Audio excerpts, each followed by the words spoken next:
So hey guys and welcome back to the channel. आज सुबह की शुरुआत, संडे की शुरुआत होते ही मैं पहुंच गया हूं महादेव के पास। और देखिए, हर दिन की तरह आज भी फूलों से सजे हुए हैं। उनसे उलझने निपटने के बाद ठाकुर जी ने अपने पास बुला लिया। अपनी सेवा में इनकी सेवा करी 2 4 5 10 मिनट।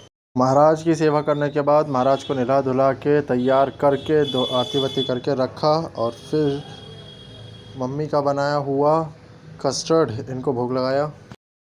फटाफट से उठाई बाइक और मैं आ गया गोविंदपुरी के स्टॉप पे in order to find if they can do the service of my bike और नॉट। देखिए, कुछ इस तरह की इनकी दुकान है। चाचा जी और उनकी बेटी बैठी हुई हैं। सबसे पहले ट्राई करते हैं इनसे फिगर आउट करने की कि क्या पता ये लोग सर्विस कर सके और इनके पास मेरी बाइक के पार्ट्स अवेलेबल हैं भी या नहीं। बट एज एक्सपेक्टेड इनके पास मटेरियल्स हैं बट स्किल्ड लेबर नहीं है। चाचा जी ये सुन के खुद भी बड़ा सदमे में चले गए कि हमारी लेबर ऐसा क्यों मना कर रही है कि मैं ये काम नहीं कर सकता हूँ। दीदी बना रही हैं कैलकुलेशंस फाइनल कि कितना टोटल। तो वहाँ बाकी चीज़ें तो ठीक थी, लेकिन जो उसका बंदा था उसको काम करना ही नहीं आता था। मतलब वो इस बाइक को खोल ही नहीं सकता था। That is why we thought कि उस पर काम करवाएंगे ही नहीं एंड कहीं और जाते हैं। तो अब उसी खोज में करोल बाग निकल रहे हैं। बीच में पड़ा ऐसा गेट जिसे कोई नहीं खोल सकता, which is India Gate. India Gate को करी सलामी और फटाफट से निकले आगे। करोल बाग पहुँचते ही I found this guy, but skilled था बट ओवर पेड स्किल्ड मांग रहा था क्योंकि आईफोन है हाथ में, तो उसकी किस्तें भी जमा करनी है भाई को। तो मैंने इसको दिखाया, ये देख छोटी मोटी चीज़ें हैं और भी छोटे मोटे काम हैं, काफ़ी सारा काम भी है, होना है, बट देखते हैं क्या बोलता है। लग के दोबारा चिपक सकता है, मतलब थोड़ा सा आपको जुगाड़ टाइप करना पड़ेगा, ये दोबारा चिपक जाएगा। टूटा हुआ नहीं है ये पीस, क्योंकि इसका ये जो मत्था है ना, ये वाला अभी 1.5 महीने पहले ही चेंज हुआ है, तो ये इससे सिर्फ एक बोल्ट निकल गया है। Finally I found a worthy shop जिसके रीज़नेबल रेट्स थे। मतलब रेट्स तो ऑब्वियसली ज़्यादा कम होंगे नहीं, बट रीज़नेबल रेट्स से बाकी से ठीक ठीक रेट्स थे। बट चलो यहाँ से एक एक सामान लिखवा के फिर ऑर्डर मंगाते हैं अपना। तो गाइस 2 आइटम तो ले लिए ये और फ़िल्टर। अब देखते हैं एयर फ़िल्टर खुलवा के इसके अंदर का फ़िल्टर कैसे कौन सा है। तो फ़िल्टर जो हमें मिलेगा वो उसी के अकॉर्डिंग मिलेगा जिस कंपनी का इसमें लग रखा होगा। So now let us start the work. सबसे पहले इसका टैंक खोलना पड़ेगा, उसके बाद हम लोग एयर फ़िल्टर निकालेंगे, स्पार्क प्लग निकालेंगे, दोनों चीज़ें निकाल के रख करेंगे एंड देन बाकी आगे का काम। तो दोस्तों मैंने भी अभी नोटिस किया, एज यू कैन सी इसका ऑयल लीक कर रहा है। पता नहीं क्यों और कैसे कर रहा है, बट ये देखो यहाँ पे से ऑयल लीक कर रहा है। तो अभी ये भी काम करवाना पड़ेगा। एक पिस्टन का काम यहाँ पे होगा, वो भी करवाना पड़ेगा and much more work has to be done. उससे पहले अभी भाई जो है इसको खोल रहे हैं टैंक को and then see how the condition of air filter is currently. Condition देखो भाई के चेहरे की, क्या हाल हो गया खोलने में। मतलब शायद नौशुकिया तो नहीं कहना चाहिए, सुन लेगा तो फिर काम बेकार हो जाएगा। तो देखते हैं कितनी देर लगेगी खोलने में। मुल्ला जी पता नहीं क्या बकवास कर रहे हैं, पता नहीं कितनी देर लगेगी इसको टैंक खोलने में। बहरहाल शायद खोलने में सफल रहा। तो थोड़ा तेल भी निकला, थोड़ा तेल बहा। I hope that doesn't count well. अब फाइनली लुक कुछ ऐसा आ रहा है बाइक का। सच कहूँ तो एक बाइकर से पूछ के देखिए, जब उसकी बाइक ऐसी हालत में पड़ी होती है तब उसे इतना बुरा लगता है जितना बुरा उसे किसी के हॉस्पिटल में पड़े होने का नहीं लगेगा। देख सकते हैं अभी एक फ़िल्टर ऐसा ही है मेरा भी, बट जब निकलेगा तब थोड़ा आइडिया लगेगा कि प्रॉब्लम कितनी ज़्यादा है। बाकी हालत देख रहे हो कितनी मस्त तरीके से गंदी हो रही है भाई, पसीना पसीना हो गया लेकिन पूरा। So let's see how things goes on. वो बंदा खारदुंगला जा रहा है, पुलिस में है आंध्र प्रदेश की, कल निकल जाएगा, पता नहीं मैं कब जा पाऊँगा। एंड कंडीशन, और भाई साहब चूहे ने काट काट के क्या हाल कर दिया। उम्मीद थी मुझे चूहे का कुछ ना कुछ तो मिलेगा। करवाना है ना, पूरा खोलना पड़ेगा, बताया तो था पूरा खोलना पड़ेगा। चिकन चेन तो करवाना है। बोला तो था आपको स्पार्क प्लग चेंज होगा, बोले ना, फिल्टर 4 चीज़ें बोले। हाँ खोल दो, मैंने ले लिया है, मेरे पास रखा हुआ है, करवाना तो है ही। ये लोग तो लेबर बढ़ जाए, है लेबर बढ़ जाए, पूरा खोलना पड़ेगा। चलो लास्ट में देखते हैं, अभी करना तो है ही काम, डिस्कस कर लेंगे अब जो भी है। ये जो है वो बता रहा तो हमने 300 के काम का बढ़ा था। हूँ। कोई बात नहीं, अब चेंज करना पड़ेगा ना, क्योंकि वो काफ़ी चल चुकी है, हुआ नहीं चेंज। पूछा जाता है 1 मिनट के लिए। सच कहूँ तो मैंने अपने हाथों से इसे इस कंडीशन में कभी नहीं पकड़ा, ठीक है, पर ये इसके लिए भी ज़रूरी है। पर ये देखो यहाँ चूहा बैठा होता है, इस पार्ट यहाँ इतनी सारी चीज़ें चेंज पकड़ के करा के चूहा यहाँ बैठा होता है। और कूल की कंडीशन देखो आप, क्रीमी सा हो रखा है। हालांकि जब ये डलवाया था तब एकदम पिंक था, गुलाबी गुलाबी, अब एकदम अफ्रीकन हो गया। किट किट करती थी इसके चक्कर में। ये जगह ये इसका अच्छे दाम करके रखा था। क्या फ़ायदा? ऑयल इंजन तक पहुँचाता है ना पूरा ऊपर तक। तभी आप लोगों के जैसे बंदे चाहिए। अच्छा हुआ भाई, दिखा दो तो इंजन सीज हो जाता तुम्हारा। तभी तो मैं करवाने आ गया आप पे। इसीलिए मैं बोला जेन्युइन पार्ट्स यहाँ से ले लेते हैं, ये सब लोकल चीज़ का यही दिक्कत है ना। अब मैं क्या करूं, वो रेट का ही आपको बताया मैंने। मैं तो समझ गया तुम्हारा। आपकी ना मेरी गलती है इसमें, ना आपकी है भैया। कस्टमर को भाई उन्होंने एयर फ़िल्टर तो ये वाला दिया है, अब भाई बताएंगे ओरिजिनल है नकली है क्या है। देखना भैया, original, local, third copy, first copy क्या है ये आपका काम देखना, ठीक है ना। ठीक है चलो, लेट आया पर ठीक चीज़ आई, वो सही है। तो जी एयर फ़िल्टर लग के हो रहा है पैक, अब धीमे धीमे हम बाकी चीज़ों को करेंगे पैक। फिर इस तरफ से भैया इसका स्पार्क प्लग खोल के निकालेंगे and then we see how things goes. Oil filter अभी तक उसने दिया नहीं तो कुछ कह नहीं सकते भैया। ये इसके हाल हो रहे हैं, ये हेडर के, ये सही नहीं हो सकते। क्या चीज़? ये हेडर इतना जो गंदा, इसको हेडर बोलते हैं, पाइप गर्म होता है ना। तो ये पता नहीं साफ़ होगा, ये मैं ही किसी दिन हार्पिक वगैरह लेके करूँगा। है भैया, अब चेंज करवाएंगे अपन ये वाला प्लग दूसरे प्लग से जो ऑलरेडी है KNG, ठीक है। ये भी इनके हिसाब से तो ये भी ओके ही है। तो भाई देखिए इसका स्पार्क प्लग कितना अंदर जाके होता है। स्प्लेंडर वगैरह का बढ़िया है भैया, इससे सामने की सामने होता है, मैं खुद निकाल सकता हूँ, लेकिन इसका देखो वहाँ अंदर जाके कहीं है, पूरा पैनल खोलने पड़े, पूरी बॉडी किट हटानी पड़ी, इसके ऊपर से क्लैंप हटाना पड़ा रबड़ का, तब जाके वो निकला है बाहर। ये देखो अभी भी निकला नहीं है, पूरी मेहनत लग गई भाई की, लेकिन तो अभी वो निकल के राजी नहीं है, वो छुपा पड़ा। तो देख रहे हो, देखो ना। तो यानी सही कर रहे हैं ना अपन, चेंज करवा रहे हैं तो ठीक है। ये वाला भी NG का ही है, लेकिन वो कितना उबल रहा है, पर ये नया वाला उठा के देते हैं भैया को। अब यहीं पे ही इस जगह में ही नया वाला फिट हो जाता है। लंबी चूड़ी का पलक डलता है। ये वाला नहीं है इसका? हाँ, लंबी चूड़ी का पलक भी होता है। अच्छा, इसको लंबी चूड़ी होता है ना, कि लंबी चूड़ी आता है, छोटी चूड़ी आता है, बड़ी चूड़ी आता है। अच्छा, फिर ये वाला ही ठीक है, तो यही डाल देते हैं। इसी कंपनी का ऑलरेडी डाला हुआ था, पर ओवल बहुत बढ़िया रहा है। अराउंड 60-65 डिग्री टेम्परेचर होगा इसका भी, पकड़ा नहीं जा रहा। खैर किसी काम का रहा नहीं तो फेंक दो। तो अब दोबारा स्पार्क प्लग कर दिया है चेंज, अंदर घुसा के दोबारा भाई लगा रहे हैं।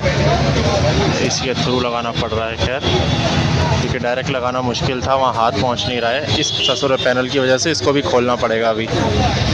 इन्हीं के साथ है, किलोमीटर के साथ। अच्छा, मैंने 2500 किलोमीटर पे ऐसी हालत हो गई इसकी। इसको भी 2.5 में करवा लेना, 2.5 से 3। हाँ, ये नहीं किया था लास्ट वाले बंदे ने, जो तुमने किया ना, इसको लिक्विड को भर के इसमें वहीं करवा ली थी बदरपुर में मैंने। फिर मैंने कि इधर आ जाता हूँ आज,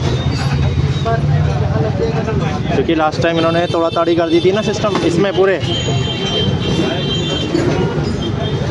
तो फाइनली एयर फ़िल्टर तो लगा दिया भाई ने, और ऑयल फ़िल्टर, एयर फ़िल्टर वहाँ लग चुका है, स्पार्क प्लग चेंज हो चुका है। मेजर सर्विस के काम तो हो चुके हैं, लास्ट ये काम बचा है। उसके बाद ये सरकार ने जो गलती करी है गड्ढे बना के, उसकी वजह से हमें जो हर्जाना भुगतना पड़ेगा, उसके ऊपर काम करेंगे। उसके बाद ब्रेक्स के ऊपर काम करेंगे, एक एक करके हर चीज़ के ऊपर काम होगा। तो जी अब कर रहे हैं बाइक को वापस से सेट, वापस से पैक, टैंक को वापस लगा रहे हैं जहाँ से निकाला। ये वाले बॉल खुले रह गए हैं। भाई अपने हिसाब से, अपने प्रिसीजन के हिसाब से तो कर रहे हैं।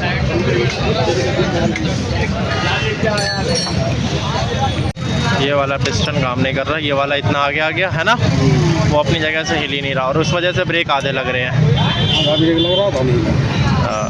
वो आधा ख़राब पड़ा है, वो पीछे वाला पिस्टन बाहर नहीं आ रहा। अब कैसे आया ये? वो हमने निकाला। अच्छा, एक होल्ड किया तो फिर उसने प्रेशर दूसरे को दिया, क्योंकि इस जगह प्रेशर रुक गया था एयर उसका। ये मिट्टी भी हटानी पड़ेगी इधर। सब साफ होगा, इसका बाद सीसी होगा। जैसे गाड़ी का सर्विस होता है ना, हाँ, इससे सब चीज़ का सर्विस होता है। अब वो हो गया ना। भाई करोल बाग आओ तो भाई से काम करवाने ज़रूर आना। ये धमीजा स्पेयर्स के ठीक सामने, मस्ट रिकमेंडेड। तो गर्मी हो रही है बहुत ज़्यादा, तो नींबू पानी पीते रहना चाहिए, वरना तबीयत और हालत सब ख़राब हो सकती है। तो नींबू पानी तो बहुत ज़रूरी है, ना सिर्फ अपने लिए, जो बंदा हमारे लिए काम कर रहा है 20 रुपये का अगर उसको दे देंगे, खिला देंगे तो डजंट, उसमें रईस नहीं हो जाओगे तो डजंट मैटर एट ऑल। भाई गर्मी में इससे ज़्यादा राहत मुझे नहीं लगता कोई और चीज़ दे सकती है, नींबू पानी। और इससे ज़्यादा बुरी चीज़ गर्मी में और कुछ नहीं हो सकती है। भाई सच में bikes and cars are a piece of engineering. मतलब मैं यहाँ से इसे दबाऊँगा जब ब्रेक लीवर को, तो यहाँ से ये देखो ब्लैक ऑयल निकला, और ये ऑयल इस केबल में ऑलरेडी फिल्ड अप है, जो यहाँ पे ऊपर इस पॉइंट में भरा हुआ है, और ये बाहर आएगा, ये कैलिपर से निकलेगा, ब्रेक लगाएगा, गाड़ी के बीच में यहाँ ब्रेक लगेंगे। क्या इंजीनियरिंग है। पानी है डीजल है? पानी है। तो देखते हैं अभी इसकी साफ़ सफाई करके, क्या पता ये सही हो जाए चीज़ पहले से बेहतर। नो आइडिया अबाउट इट, कितना होगा कितना नहीं, बट होप सो पहले से बेटर हो। भाई मेरा इनसे ये पूछने का मन कर रहा है, लेकिन भैया मैं तो सिर्फ 2-2,500 की रेगुलर सर्विस करवाने आया था, ये अचानक से 7-8 हज़ार का खर्चा कैसे हो गया। पर इंट्रोवर्ट मी कैसे पूछूं ये बात कि ये इतना खर्चा कैसे बढ़ गया, पता नहीं कैसे। आज ही देखा ऑनेस्टली स्पीकिंग, ये सारे खर्चे आज ही निकल के आए।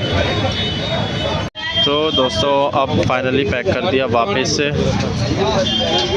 इस कैलिपर को। तो अब दोस्तों प्रेशर हो गया ख़त्म, जैसा कि भाई ने कहा। इसकी भी हालत खस्ता हो गई है। खैर ये रहा, प्रेशर बिल्कुल ओवर हो गया। अब इसकी जगह पे अपन डालेंगे ये वाला मोट्यूल डॉट को डिस ऑयल डालेंगे, देखते हैं क्या फ़र्क निकलता है इसमें और इसके अंदर। तो आप कोशिश करेंगे दोबारा से प्रेशर बिल्ड करने की इस ब्रेक पैड के अंदर ऑयल डाल के।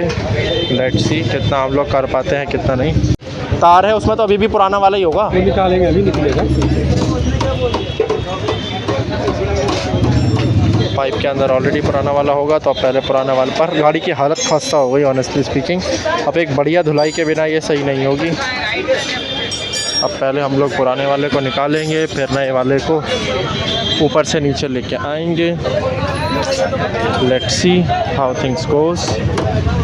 अब ये बहेगा, लेकिन उसका एक नुकसान मुझे जो लग रहा है, हो सकता है कि वो डिस्क के ऊपर ना लगे बस ये ऑयल, वरना कहीं रोड पे फैला मिलूँगा।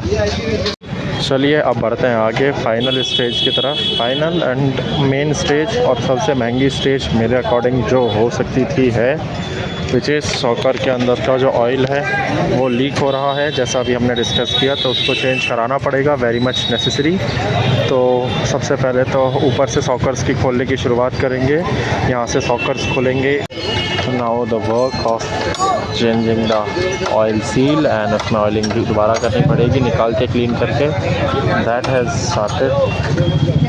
हाँ, लाइफ अनएक्सपेक्टेड खर्चे बताती है, एंड अक्सर उस टाइम पे खर्चे ज़्यादा बताती है जिस टाइम पे ऑलरेडी आप बहुत सारे खर्चों से जूझ रहे हो।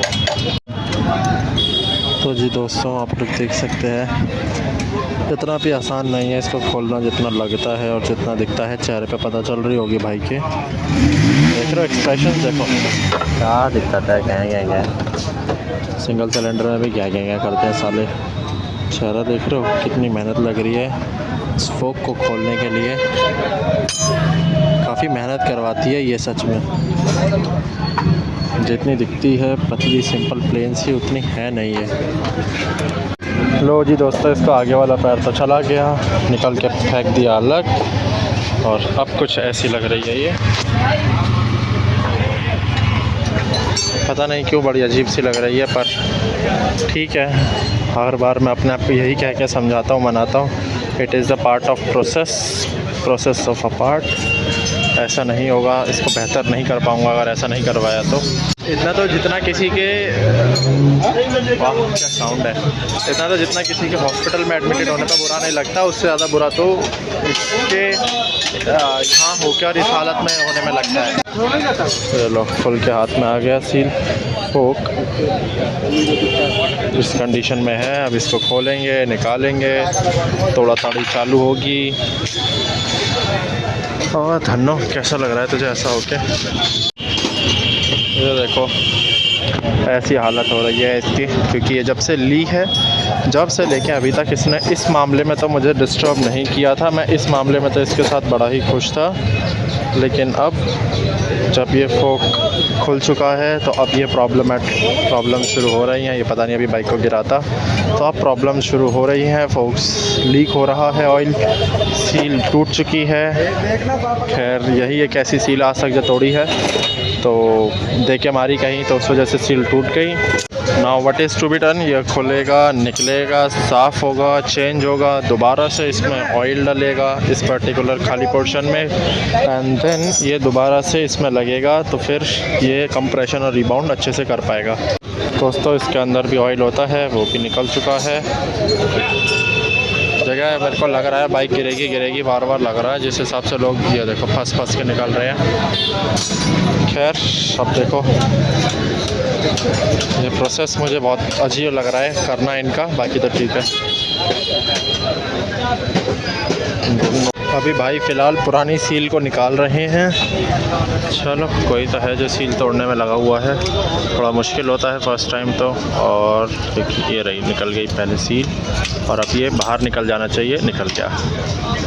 अब पूरी रॉड की साफ़ सफाई करनी पड़ेगी, दोबारा से सील लगानी पड़ेगी इसमें, तब बात बनेगी। काश मैं भी किसी को ये सैंपल दे पाता कि मुझे कैसी सील चाहिए। मैंने भाई को बोला, भाई मैंने ये वाली सील तोड़ दी है, मुझे इसी की एक और कॉपी सील दे दो, बट कॉपी सील मिलना पॉसिबल नहीं है। तो देखते हैं भाई, बाकी सब छोड़ो, आप ये 390 देखो, एक में लाइट प्रोजेक्टर वगैरह कुछ भी नहीं है, वहाँ बोतल फंस रखी है। इसकी जो कंडीशन है ना, सीट की हाल देखो। मैं दोबारा ऐसी 390 ना देखो ज़िंदगी में, बस यही मेरी भगवान से दुआ होगी। ऐसी कंडीशन में ना देखूं कि रस्सियाँ बांध के काम चल रहा है।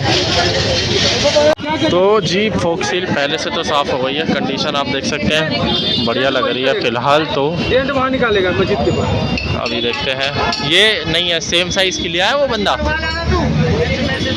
लग नहीं रहा कि सेम साइज़ की है। खैर बाकी देखते हैं, इनके ऊपर भरोसे क्यों का काम है ये वाला। तो भाई 3:30 बज गए, अभी तक काम ही नहीं ख़त्म होके दे रहा। रीज़न बीइंग काम कुछ ज़्यादा ही है, लंबा ही है, प्रोसेस तगड़ा चल रहा है। बहरहाल देखते हैं कब तक ख़त्म होगा। और आज मुझे लग नहीं रहा कि मैं धुलवा पाऊँगा इस बाइक को, यहाँ तो नहीं धुलवा पाऊँगा। Let's see what I could do for today. दोस्तों 5 बजने आए, ये काम ख़त्म नहीं होकर दे रहा, मतलब नहीं होकर दे रहा। जितना ज़्यादा सोचा था उससे बहुत ज़्यादा टाइम लग चुका है। अनएक्सपेक्टेडली इतना टाइम लगा है। फाइनली थोड़ी देर में घर जाने को मिलेगा ऑयल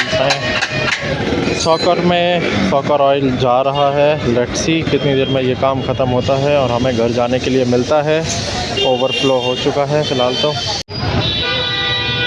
अब ऑयल को अंदर से नीचे तक पहुंचाना पड़ेगा,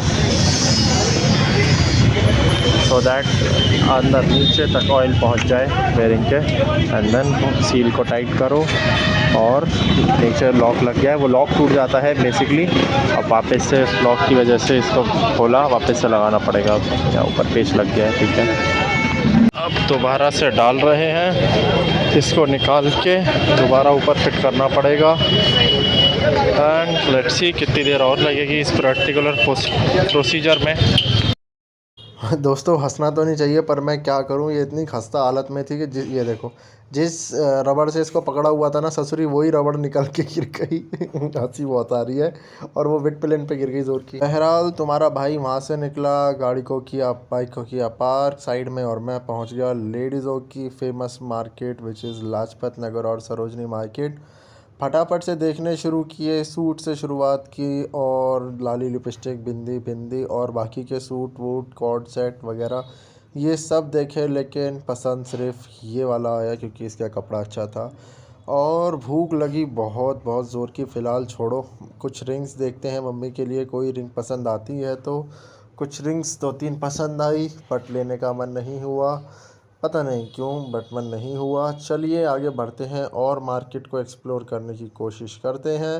बहरहाल भूख तेज़ लगी थी तो यहाँ पे आया छोले कुलचे वाले के पास। ओवर प्राइस छोले कुलचे 80 रुपये के, टेस्ट और क्वालिटी वही 20 रुपये वाली। आगे बढ़ा डोलमा आंटी के मोमोज़ ट्राई करने के लिए। पनीर के मोमोज़ लिए, देखिए किस तरीके से 2-3 चटनियों को मिक्स कर करा के ये लोग एक हैवी चटनी बनाते हैं। ऑलरेडी ये दोनों बंदे ही चटनी जैसे लग रहे हैं मुझे तो फ़िलहाल। बहरहाल देखते हैं ये कैसे ऑफ़र करता है। ज़्यादा मोमोज़ में खाता नहीं तो 4 are more than enough for a single person. ये देखिए कुछ इस तरीके से इसने ऑफ़र किए हैं, ऐसे लग रहे हैं। इसी आंटी के को खड़े बैठने की कोई जगह नहीं है, कुछ नहीं है, पैसे पूरे ले लिए 80-70 रुपये। अभी मैं अंदर से डोलमा आंटी के मोमोज़ ट्राई करके निकला, फिर भैंस की टाँट बाहर आया तो बाहर किसी ने बोला ये देखो ये है असली डोलमा आंटी मोमोज़। फिर क्या मेरा दिमाग घूम गया, यहाँ से भी कुछ ऑर्डर करना पड़ेगा तो यहाँ से एक रोल ऑर्डर किया और एक चॉकलेट शेक या किट कैट शेक ऑर्डर किया, जो कि ये रहा। दोनों एवरेज। अगेन बैठने की कोई ख़ास जगह नहीं, खड़े खड़े खाओ पियो और घर को निकलो अपने। बहरहाल कुछ चूड़ी वगैरह और कुछ सूट लेके मैं पहुंच गया घर। बड़ा ही थकान भरा दिन, दोनों को किया पीछे पार्क और नहा धो कर के सुथरा बच्चा बन कर के तुम्हारा भाई बैठ गया प्रभु के आगे अपनी बातें बताने। थैंक यू सो मच, कल मिलते हैं।